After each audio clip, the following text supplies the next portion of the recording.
आदाब नाजरीन, express news में आप सभी का इस्तकबाल है। मैं हूं आफरीन शमीम। आइए आज की अहम खबरों पर डालते हैं एक नजर। यरूशलेम वसता गाजा में रात देर गए इसराइली फिजाई हमलों में बच्चों समेत कम से कम 18 अफराद हलाक हुए हैं। अक़वाम मुत्तहिदा के ज़ेर इंतजाम बेघर फलस्तीनी खानदान को पनाह देने वाले स्कूल में 33 अफराद की हलाकत के एक दिन बाद सैद के हुक्काम ने जुमा को बताया कि हॉस्पिटल के रिकॉर्ड के मुताबिक हलाक होने वालों में 4 बच्चे और एक खातून के साथ साथ नुसरत पनाह गजीन कैंप के मेयर भी शामिल हैं। एनडीए ने तीसरी बार नरेंद्र मोदी को अपना लीडर मुंतखब किया है। वज़ीर आज़म नरेंद्र मोदी ने जुमा को कहा कि वो अगली हुकूमत के तमाम फैसलों में इत्तेफाक राय को यकीनी बनाने की कोशिश करेंगे और जोर देकर कहा कि एनडीए एक नामियाती इत्तेहाद है जो कौम पहले के असूल पर पाबंद है। मोदी ने यह भी कहा कि अगले 10 सालों में एनडीए हुकूमत अच्छी हुक्मरानी, तरक्की, मियार जिंदगी और लोगों की जिंदगियों में कम से कम मुदाखलत पर तवज्जो देगी। चंद्रबाबू नायडू की टीडीपी ने साथ रहने के लिए जो सबसे अहम शर्त रखी है वो लोकसभा स्पीकर का होता है। यानी कि चंद्रबाबू नायडू चाहते हैं कि हुकूमत की हिमायत के बदले में इनकी पार्टी को न सिर्फ मरकजी काबीना में जगह मिलनी चाहिए बल्कि लोकसभा स्पीकर का ओहदा भी इनकी पार्टी के पास रहना चाहिए। जेडीयू के सरबराह नीतीश कुमार के इंडिया ब्लॉक पर सख्त तबसरे ने पीएम मोदी को हंसा दिया है। नीतीश कुमार ने कहा, हमको पूरा भरोसा है जो लोग इस बार जीते हैं वो अगले इंतखाबात में हार जाएंगे, मुझे इस पर पूरा यकीन है। उन्होंने कभी कौम के लिए काम नहीं किया, उन्होंने कहा कि कभी मुल्क की खिदमत तक नहीं की। कुमार ने कहा कि मुल्क आपकी यानी पीएम मोदी की क़ियादत में तरक्की करेगा, जो कि 2023 में नीतीश कुमार इंडिया ब्लॉक के अहम बानी रुकन थे। अगर बीएसपी मैदान में न होती तो उत्तर प्रदेश में बीजेपी का सीट शेयर 33 के बजाय 19 पर आ जाता। ये 2019 के पार्लिमानी इंतखाबात के बाद बीएसपी सरबराह मायावती के सौदे की याद दहानी है कि इनकी पार्टी मुस्तकबिल में एसपी को शिकस्त देने के लिए मुकाबला करेगी। कांग्रेस के सीनियर लीडर शशि थरूर ने कहा कि अगर अगले लोकसभा इंतखाबात 5 साल बाद होते हैं तो वो खुद को ऐवान जरी के लिए दूसरा इलेक्शन लड़ते हुए नहीं देख सकते हैं। केरला की तिरुवनंतपुरम लोकसभा सीट पर थरूर ने मरकजी वजीर मुमलिकत बराए इलेक्ट्रॉनिक्स और इंफॉर्मेशन टेक्नोलॉजी राजीव चंद्रशेखर को 16,077 वोटों से हराकर इस हल्के से मुसलसल चौथी बार जीत दर्ज करवाई।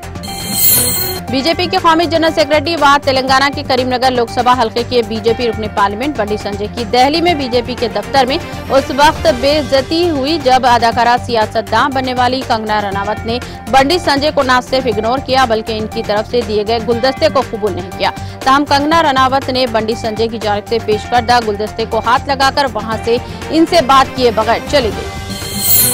दिल्ली शराब घोटाले से मुताल्लिक सीबीआई केस में रॉस एवेन्यू कोर्ट ने बीआरएस लीडर के कविता को अदालती तहवील में दे दिया। कविता की अदालती हिरासत में 21 जून तक तौसीह कर दी गई है। बीआरएस लीडर को वीडियो कॉन्फ्रेंसिंग के जरिए जेल से पेश किया गया। बॉम्बे हाई कोर्ट ने फिल्म हमारे 12 की रिलीज की इजाजत दे दी है, जबकि मेकर्स जुमा को फिल्म से 2 डायलॉग हदफ करने पर राजी हो गए थे। अदालत की मंजूरी के बाद हमारे 12 जुमा को यानी कि सिनेमा घरों में रिलीज होगी, यानी कि 7 जून को। मेरी कौम सानिया नेहवाल, सानिया मिर्जा ने the great Indian Kapil show में मुतासिर कुन कहानियां शेयर की हैं, जबकि शो के मेजबान कपिल शर्मा ने मारिया कौम से पूछा कि सानिया मिर्जा का आइडियल कौन है, तो उन्होंने जवाब दिया कि मैं हमेशा से ही टेनिस खिलाड़ी बनना चाहती थी। उस वक्त सेफ्टी ग्राफ मेरी पसंदीदा थी और इनकी तरह खेलने और बनने की ख्वाहिश रखती थी। तेलंगाना कानूनसाज कौंसिल वरंगल खम्मम नलगुंडा ग्रेजुएट्स हल्के के ज़िमनी इंतखाबात में जुमा को मुसलसल तीसरे दिन जारी रहने वाले वोटों की गिनती के दौरान कांग्रेस उम्मीदवार चिंता पांडु ने बरतरी बरकरार रखी है। दूसरी तरजीही वोटों की गिनती का अमल जो जुमेरात की शब शुरू हुआ, जुमा को भी जारी रहा। IMD ने हैदराबाद के लिए येलो अलर्ट जारी किया है। शदीद बारिशों की तवक्को है। पेशगोई के शहर के मुख्तलिफ इलाकों में बशमुल चार मीनार, खैरताबाद, कुकटपल्ली, एलबी नगर, सिकंदराबाद और श्रीलिंगमपल्ली में मुमकिना तौर पर शदीद बारिश की निशानदही की गई है। हैदराबाद में बोइनपल्ली में फाइनेंसर ने खुदकुशी कर ली। बोइनपल्ली के हसमत पेट में अपनी बीवी और 2 बच्चों के साथ रहने वाले जगदीश गुज़िश्ता कुछ दिनों से मुबैना तौर पर कुछ मसाइल से परेशान थे। पुलिस ने बताया कि जगदीश, जिसने अपनी बीवी से चाय बनाने को कहा, वो ये कहकर बाथरूम में गया वो फ्रेश होने जा रहा है और वो वेंटिलेटर से लटक गया। काफी देर बाद वो वहां बाहर न आने पर परेशान घर वालों ने दरवाजा खटखटाया। जब अंदर से कोई जवाब नहीं आया तो पड़ोसियों की मदद से जबरदस्ती इसे खोला तो जगदीश को मुर्दा पाया। गुजरात की एक नदी में 4 अफराद की डूबने से मौत हो गई। रिपोर्ट्स के मुताबिक रियासत के आनंद जिले वाक़े माही सागर नदी में नहाते वक्त एक ही कुंबे के 4 अफराद गर्काब हो गए। महलूकीन में 2 खवातीन भी शामिल हैं। दरअसल गर्मी के मौसम में सयाहत के लिहाज से माही सागर नदी का इलाका लोगों को काफी पसंद आता है। इसी नदी में लोग गुस्ल करते हैं और नदी किनारे बैठकर घंटों गुजारते हैं।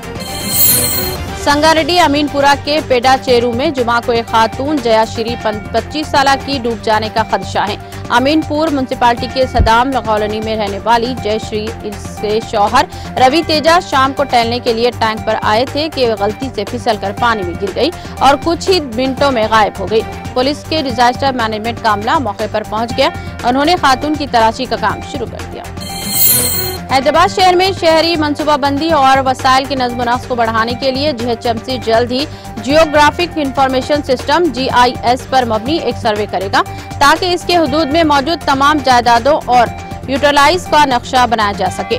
ड्रोन का इस्तेमाल करते हुए फिजाई सर्वे के साथ साथ घर घर तफ्तीशसाजी भी अगले माह से शुरू की जाएगी।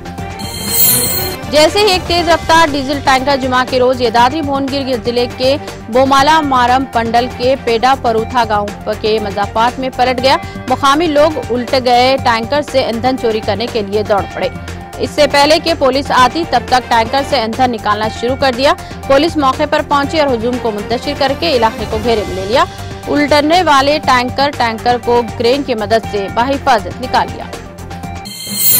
एक्सप्रेस न्यूज में फिलहाल इतना ही। दीगर अपडेट्स और प्रोग्राम के लिए जुड़े रहिए TTV न्यूज के साथ।